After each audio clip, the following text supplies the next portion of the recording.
하나님의 약속이 이제 더욱더 구체적으로 확고해졌습니다. 그래서 하나님은 아브라함의 이름을 아브라함으로 또 사레의 이름을 사라라고 개명시켜 주셨습니다.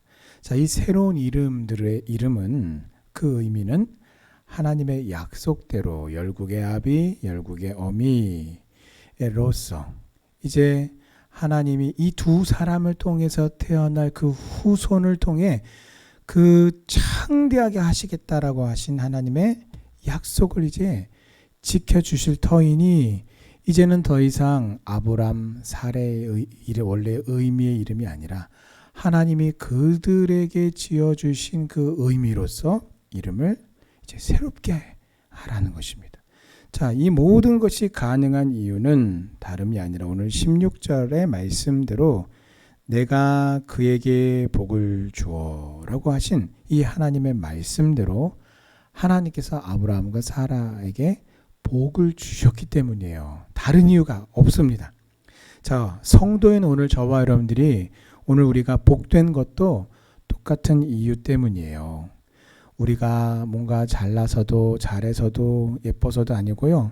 다른 이유가 없어요. 여호와 하나님께서 믿음의 자녀를 축복하시기 때문에 성도가 복된 것입니다.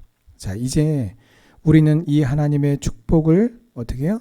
우리가 복된 사람이 되었으니 이 하나님의 축복을 우리는 그냥 우리만 받아서 가지고 누리는 자가 되어서는 안 되고요. 이 하나님의 축복을 전하고 운반하고 나르고 전하는 사람이 되었어요. 자, 그래서 우리의 입술로 축복하며 고백하는 것이 매우 중요합니다. 여러분, 오늘 이 하루도요, 우리가 무사람들을 만날 때마다 예수님의 이름으로 축복하며 하나님의 이 축복을 전해주는 귀한 믿음의 사명을 다 하시기를 주님의 이름으로 축원합니다. 자, 이 부부의 이름을 개명시켜 주셨을 뿐만 아니라 자, 이제 사라를 통해서 태어날 아들의 이름까지 이삭이라고 지어주심으로써 자, 지금까지 계속해서 거듭되었던 이 후사에 대한 약속을 아브라함으로 하여금 더욱더 확신케 해 주셨습니다. 자, 그런데 오늘 아브라함의 반응을 보십시오. 야, 이게 어쩐 일입니까? 아브라함이 봤을 땐 아무리 따져봐도 도저히 불가능한 일이었어요. 자신도 사라도 너무 늙어서 이제 생산할 수가 없게 되었습니다. 인간의 어떤 그런 육체적인 어떤 그런 조건으로 봤을 때 임신이 불가능했단 말이에요. 그러니까 더 이상 이제 생리를 하지 않고 배란이 되지 않으니까 이제는 아이를 가질래야 가질 수도 없게 되었다라는 거죠. 그래서 아브라함이 속으로 생각하기를 야, 나는 100세고 사라는 이미 이제 배란도 끝나서 훌쩍 넘긴 90세가 됐는데 100세와 90세가 만나서 도대체 무슨 가능성이 어떻게 자식을 낳을 수 있을까라고 오늘 반응하고 속으로 생각합니다. 여러분, 우리는요, 우리의 생각과 우리 계산은 어떻습니까? 무엇을 하든지 이렇게 계산을 미리 해보고서 이게 어느 정도의 규모로 될 일인가, 어느 정도 재정으로 될 일인가, 이것을 계산해 본단 말이에요. 그래서 가능성이 있다고 볼 때 추진합시다 이렇게 되는 거지, 그냥 무작정 해보다가 아이고 안 되네 하고 그렇게 뭐 안 되니까 그냥 포기합시다 이렇게 할 일이 아니잖아요. 사람들 그렇게 일을 그런 식으로 하지 않잖아요. 자, 그런데 오늘 하나님은 이런 생각을 하는 우리에게 뭐라고 지금 말씀하시냐면 불가능과 불가능이 만나서 가능해진다라는 말씀을 하시니까 아브라함 반응이 이런 것이고요. 여러분, 우리도 아브라함과 다를 바가 무엇이 있겠습니까? 여러분, 왜 하나님께서 불가능과 불가능이 만났는데 가능해진다라고 말씀을 하실까요? 왜냐하면 성공이라고 하는 것은 우리의 생각과 달리 인간의 가능 여부에 달려있는 것이 아니라 하나님의 뜻에 달려있기 때문입니다. 무에서 유를 창조하시는 여호와 하나님께서 인간의 그 불가능은 아무런 의미가 없습니다. 오직 하나님께서 뜻하시면 그 말씀대로 이루어지는 것이에요. 그래서 오늘 내 믿음이 오늘 나의 믿음이라고 하는 것이 인간의 가능성의 여부를 두고 판단하고 믿고 하나님께서 말씀하시는 그 축복과 하나님의 말씀들이 우리의 어떤 그런 가능성을 가늠하는 어떤 그런 판단과 계산으로 이렇게 계산해 보고서 이건 좀 가능하겠다 싶으면 믿고 가능하지 않겠다 하면 믿지 않는 그렇게 그런 것을 결정하는 그런 믿음이 아닌지 아니면 여호와 하나님의 전능하심을 그대로 믿고 그 올바른 그 믿음인지 확인해 보시기를 바랍니다. 그래서 앞으로가 아니라 지금까지 내가 지나오면서 나의 믿음이 어땠는지를 점검해 봐야 돼요. 지나온 내 삶의 발자취를 이렇게 되돌아보고 더듬어 보시면서 내 믿음을 점검해 봐야 합니다. 그래서 잘못된 믿음이라면 깊이 회개하고 하나님의 약속을 인간의 모든 불가능 속에서도 믿고 확신하는 올바른 믿음으로 변화시켜 주시기를 위해 여러분 주님 앞에 간절히 간구하는 이 아침이 되기를 간절히 바랍니다. 여러분 20절을 보시면 하나님께서 이스마엘에게 복을 주어서 그를 매우 크게 생육하고 번성하게 하실 것이다 라고 하셨어요. 자, 그래서 이 이스마엘의 후손들이요 넓은 땅을 차지하고 크게 번성했습니다. 자, 그러다 보니까 세상의 사람들은 축복받았다라고 말하겠지만 그것은 진정한 축복은 아니었어요. 자, 왜냐하면 하나님은 이스마엘과 이스마엘의 후손들은 그 후손들을 번성케 하실 것이지만 하나님의 언약은 이스마엘이 아니라 내년 이 시기에 오늘 하나님이 아브라함에게 말씀하시는 때를 기준으로 해서 1년 후에 이 시기에 사라가 낳을 아브라함의 아들 이삭과 그 언약, 영원한 언약을 맺으시겠다라고 말씀하셨기 때문입니다.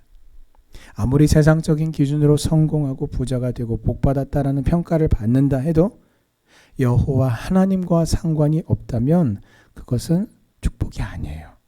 이 세상에는 하나님을 모르는 자들 중에서도 큰 성공과 세상적인 복을 누리며 사는 많은 사람들이 있습니다.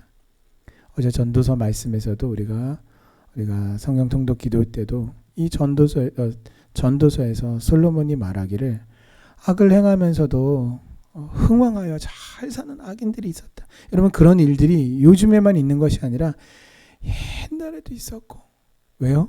아담과 하와의 그 범죄함으로 인하여 이 세상이 타락했기 때문이에요.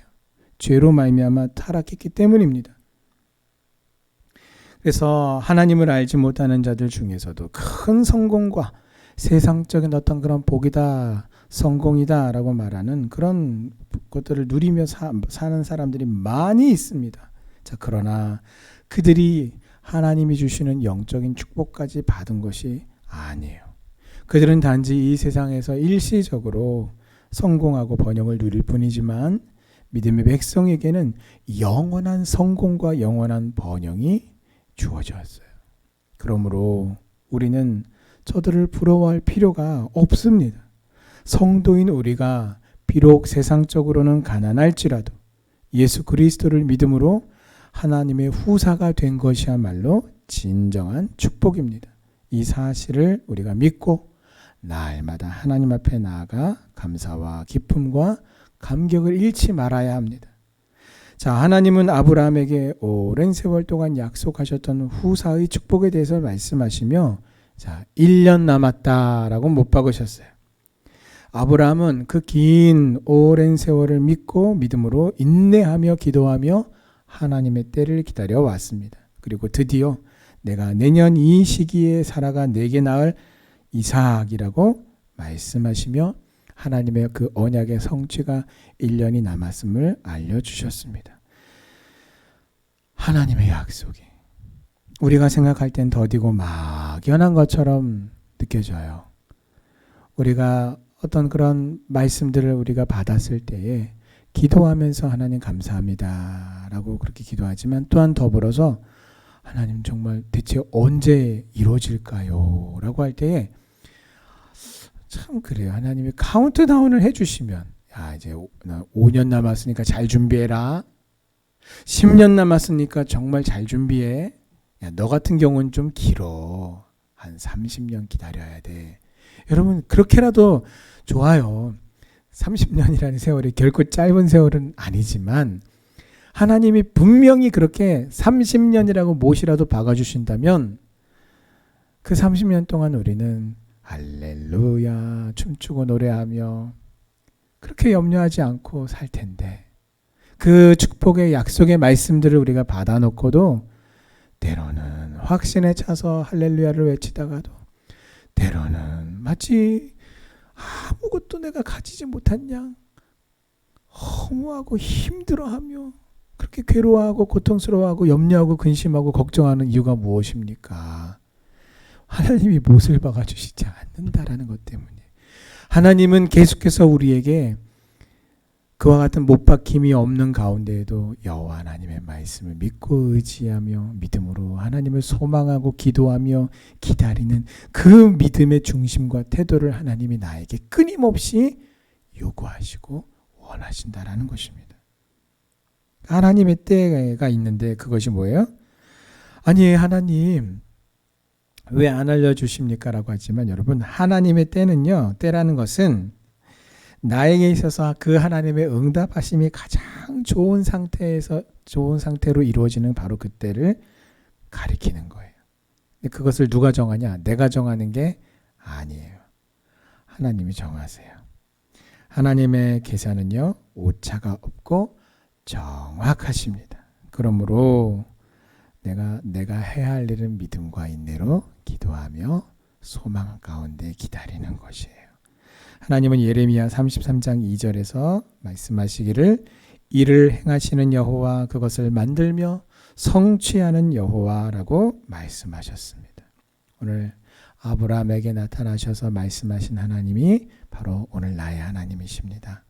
하나님의 때를 믿음으로 기도하며 인내하며 소망 가운데에 함께 기다리는 우리 성도님들 되셔서 이를 행하시고 성취하시는 여호와 하나님을 여러분 직접 목도하는 우리 성도님들 다 되시기를 주님의 이름으로 축원합니다.